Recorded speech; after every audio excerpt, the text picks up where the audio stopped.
Assalamualaikum teman-teman. Di dalam video kali ini aku akan sedikit menyampaikan tentang salah satu materi dari mata kuliah statistika pertanian, yaitu estimasi dan uji hipotesis. Sebelumnya perkenalkan, namaku Ahmad Priyadi Saputro dengan NIM 235156111 PN 18397. Aku berasal dari program studi proteksi tanaman dan kelas statistika pertanian F. Yang pertama adalah estimasi. Apa sih sebenarnya estimasi itu? Estimasi adalah pendugaan atau perkiraan. Dalam statistika ini bisa digunakan untuk menduga atau memperkirakan nilai asli dalam suatu populasi berdasarkan sampel yang ada. Nah, di dalam estimasi ini dikenal istilah estimator, yaitu nilai penduga dalam suatu sampel yang digunakan untuk mengestimasi suatu populasi. Ini bisa berupa contohnya rata-rata atau mean. Jadi kita menggunakan rata-rata dari sebuah sampel untuk mengestimasi atau memperkirakan rata-rata dari populasi yang sebenarnya, begitu. Nah, ciri-ciri estimasi yang baik itu ada 3. Yang pertama adalah tidak bias, yang kedua efisiensi, dan konsistensi. Tidak bias ini maksudnya nilai harapan dari estimator itu sama dengan nilai populasi yang sebenarnya. Jadi, estimator yang baik itu nilainya semakin mendekati nilai populasi, nilai yang sebenarnya, gitu. Dan efisiensi itu artinya estimator itu akan lebih efisien jika punya varians yang lebih kecil. Dan konsistensi ini maksudnya dengan seiring bertambahnya ukuran populasi, seiring dengan bertambahnya ukuran sampel, maka estimasinya akan semakin mendekati nilai asli dari populasi, begitu. Nah, ada 2 jenis estimasi, yaitu estimasi titik dan estimasi interval atau estimasi selang. Yang pertama adalah estimasi titik. Estimasi titik ini merupakan pendugaan suatu nilai dalam populasi berdasarkan satu nilai saja. Jadi tidak ada rentang kepercayaan, tidak ada rentang dan tidak ada nilai kepercayaan tertentu.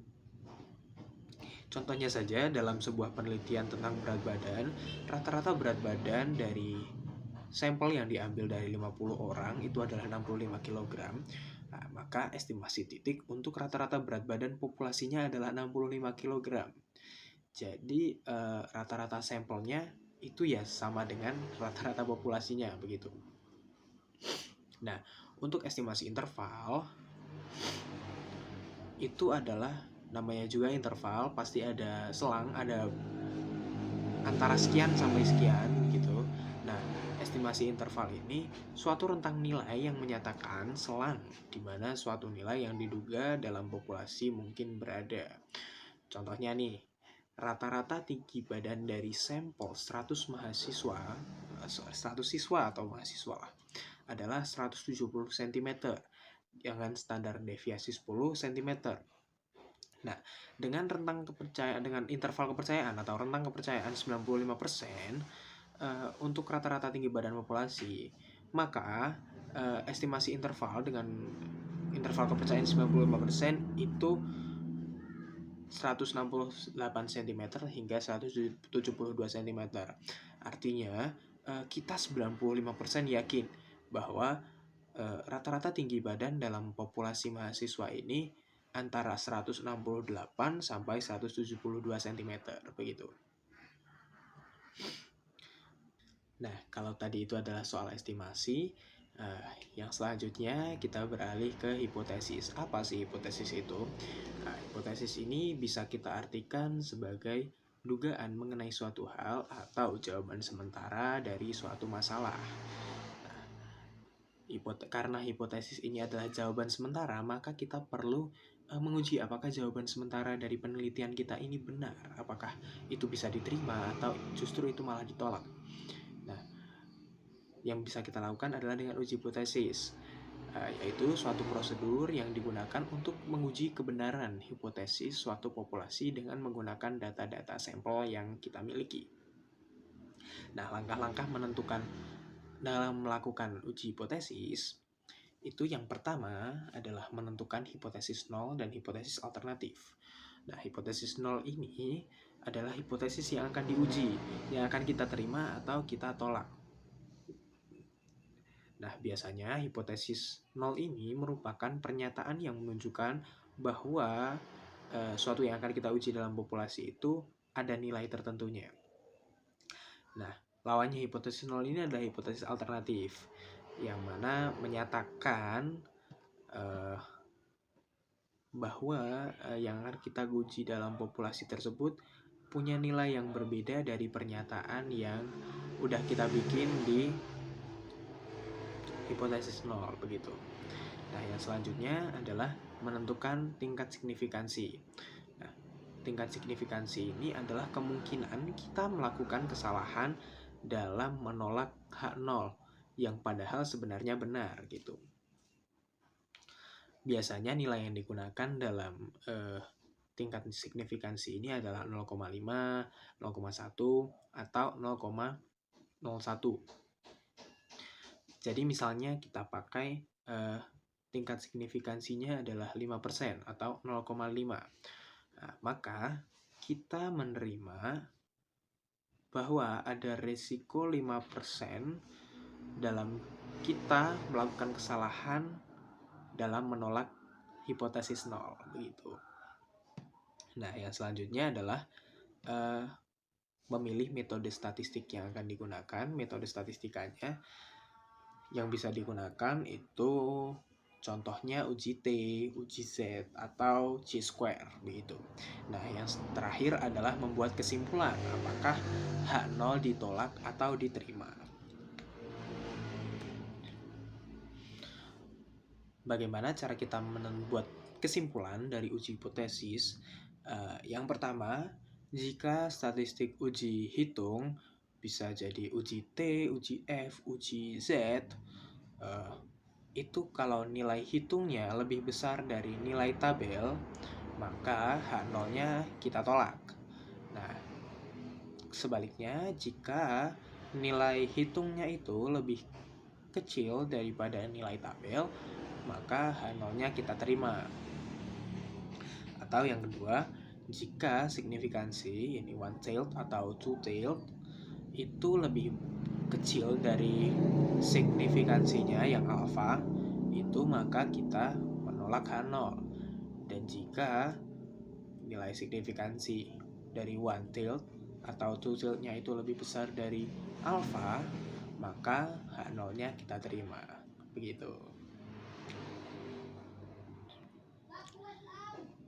Nah, yang selanjutnya akan kita lakukan adalah praktik menggunakan RStudio. Nah, yang akan kita lakukan di sini adalah menguji hipotesis menggunakan RStudio untuk hipotesis satu populasi.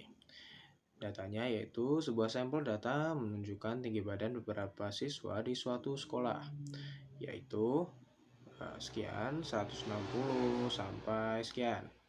Nah, dengan tingkat kepercayaan 95% akan kita uji hipotesisnya dengan hipotesis 0 adalah rata-rata tinggi badan siswa di sekolah adalah 165 sama dengan 165, dan hipotesis alternatifnya adalah rata-rata tinggi badan tidak sama dengan 165. Nah, apa yang perlu kita lakukan? Yang pertama yang perlu kita lakukan adalah menginstal package BSDA dan mengaktifkannya dengan perintah library.bsda. Kita jalankan. Nah, package BSDA-nya di sini sudah hidup. Yang selanjutnya adalah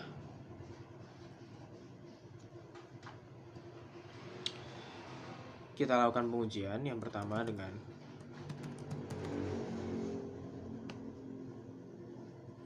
data sampel ini kita masukkan saja, copy,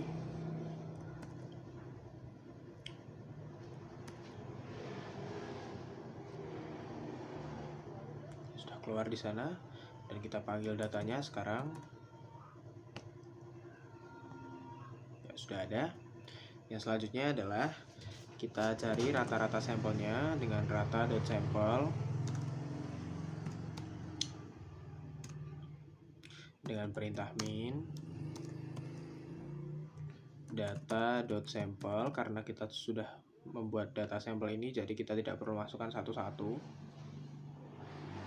Kita run saja, sudah ada, dan kita panggil datanya agar memudahkan untuk nanti. Nah, yang selanjutnya adalah kita cari simpangan bakunya, simpangan baku.sampel dengan rumus SD sama dengan data sampel yang sudah ada. Sudah ketemu, sekarang kita panggil lagi, jalankan. Nah, selanjutnya adalah kita cari jumlah datanya, length data.sampel, kita run, kita panggil lagi datanya. Ya, sudah ketemu. Kalau sudah seperti ini, kita lakukan uji saja langsung dengan tsum test.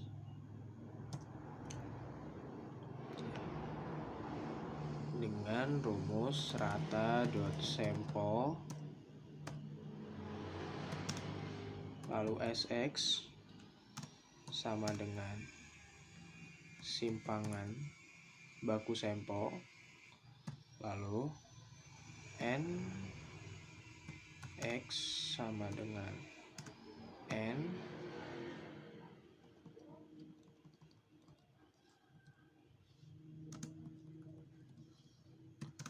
selanjutnya adalah alternatif kan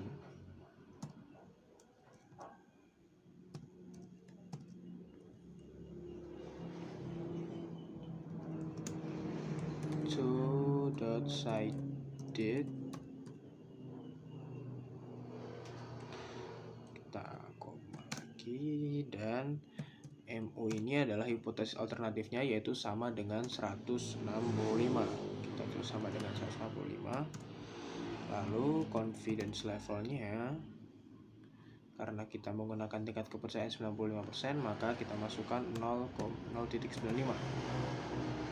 Sekarang coba kita jalankan, apakah berhasil? Ya, di sini sudah keluar nilainya. Apa yang bisa kita dapatkan dari sini, yaitu adalah nilai T hitungnya adalah 4,24 dengan degree of freedom 14, dan P value-nya atau nilai P-nya, nilai signifikansinya adalah 0,000811.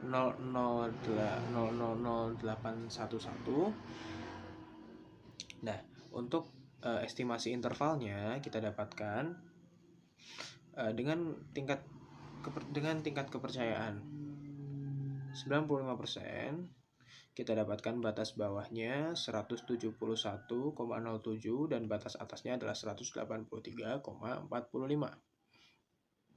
Sementara estimasi titiknya adalah 177,2667. Nah, bagaimana dengan hasil pengujian hipotesisnya? Nah, karena nilai P value-nya ini lebih kecil daripada